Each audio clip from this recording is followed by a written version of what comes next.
Hello everyone, चला आज recipe बघणार आहे आपण। हे साबुदाणे मी रात्रीच भिजू घातलेले, हे बघा दिसतंय, मस्त मऊ झाले ते। आता पुढे मग मी आता शेंगदाण्याचं कूट त्याच्यामध्ये घालते। ऑलरेडी मी करून ठेवलेलं होतं, तर डायरेक्टली घालते त्याच्यामध्ये, मिक्स करून घेते नीट व्यवस्थित, म्हणजे कढईमध्ये टाकल्यानंतर साबुदाणा चिकटणार नाही म्हणून तसं केलं। तर आता पूर्ण मिक्स करून घेते। हे बघा पूर्ण मिक्स करून घेतला, मस्त असं मिक्स करून घेतलंय। चला आता पुढे बघूया। हे बटाटे मी उकडून घेतलेत आणि मिरची घेतली, जास्त तिखट नाही करायचं म्हणून मी 2च मिरची घेतल्या। तुम्हाला तुमच्या साबुदाणा किती पीस घेतला त्यानुसार तुम्ही मिरचीचं क्वांटिटी तुम्ही घेऊ शकता। तिखट आहेत म्हणून मी 2च घेतलेत आणि एक बटाटा घेतला आहे मोठ्या साईजमध्ये। आता तेल गरम झालं आहे, त्याच्यामध्ये मी पहिला मिरची फ्राय करून घेते चांगलं।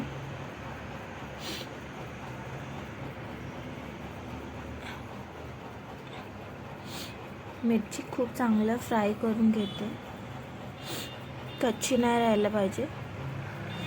फ्राय केले दिसते बघा तिथे कलर चेंज होत आहे मिरचीचा, व्हाईट दिसते तळल्यानंतर। तर आता मी साबुदाणा टाकते त्याच्यामध्ये, हे बघा फ्राय करते। बटाटे टाकले,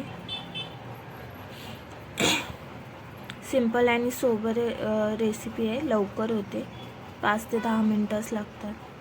तुम्ही ऑलरेडी रेडी करून ठेवला तर।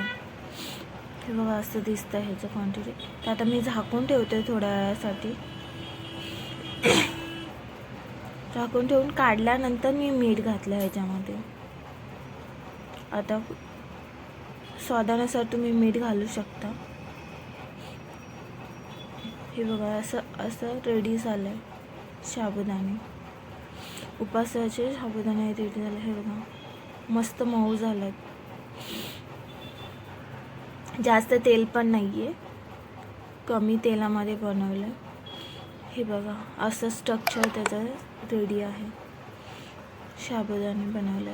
सिंपल आहे, तुम्ही ह्या पद्धतीने बनवू शकता। आधी रेडी करून ठेवायचं म्हणजे पटकन बनवता येईल।